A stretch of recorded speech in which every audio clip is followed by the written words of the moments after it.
in terms of who you saw everybody playing, and so now it's cool to sort of see this kind of a situation. Yeah, I mean, a character like Zeku came out so late in the year, it was really, you know, we didn't see him much at Capcom Cup, although some people did use him, including Momochi, for example. But one of the characters that has come out as DLC that's been very popular is, of course, Manat.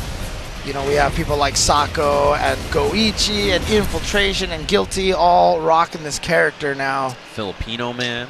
Yes. They are all over the place. A very popular character. There is Filipino Man. He's coming back. He is coming back, huh? Yeah, I think he's going to be at NCR in 2 weeks. Okay, okay, nice, so nice. It's cool, man. I'm excited to see many of these players out here competing. We're going to get to the winners and losers finals of many of these pools now that are coming up. This is, I believe, winners finals of this pool.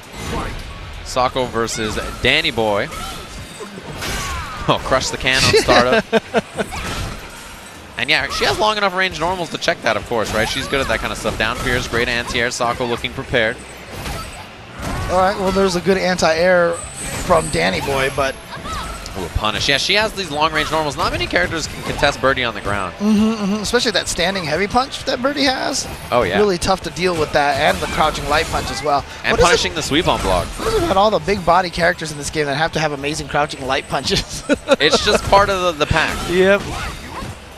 It's all you need. It's like a balanced breakfast, you know? There's all these different ingredients. Punish here. Yep. Sako just gets the down jab.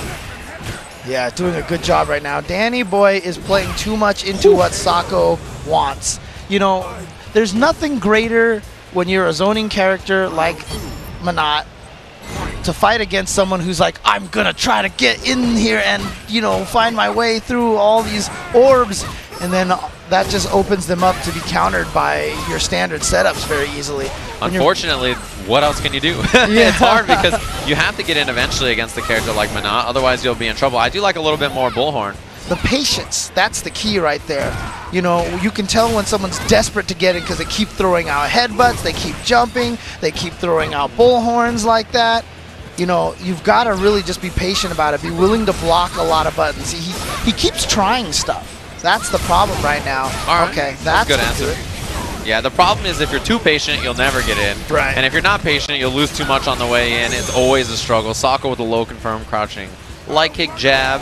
EX had plenty more to follow, and a pretty clean first game there for Sako. Yeah, I mean, but that's one of the reasons why a lot of people love playing these zoning characters, you know, because it is a challenge. It's more of a puzzle to find out if the opponent is in that eager mode or that over-patience mode. Exactly. And how can you trick them into falling into those patterns. Much the same for a grappler, right? When your opponent's going to panic and hold up, when they're just resolute to blocking. And those are kind of the interesting choices you get to make and force your opponent to make. Pick up off that drill, was well spaced enough to combo the standing light kick. That was a counter hit actually after. Sako is just, oh, that was an interesting slide timing. Like I said, really hard to make that move safe.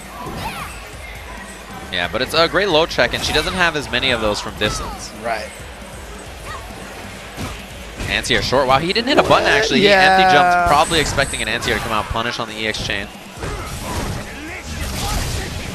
Ooh, went for the command throw. Sako is so prepared. It feels like he has every answer scouted. This could be it though. All right, here we go. But Sako's got the V trigger now activation. Yeah, so he just spends it right away.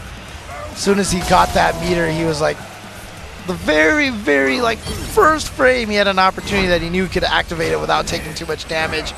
Activation, launches the orbs right away. Yeah, and she's one of those characters that is actually very benefited by activating in the neutral. It just benefits her so much. Down medium punch. Yeah, we haven't had a chance really to see Sako do it. He crushed the jump back. He's dead here. Yeah, because that's a critical art right there. And like I said, we never really got a chance to see Sako do anything too interesting with the orbs because he never had a V-trigger, except for that one time. He ran into a matchup where he got to play his defensive zoning style for the majority of the match, and he played it routinely and expertly, and that's exactly what we saw him do. He was just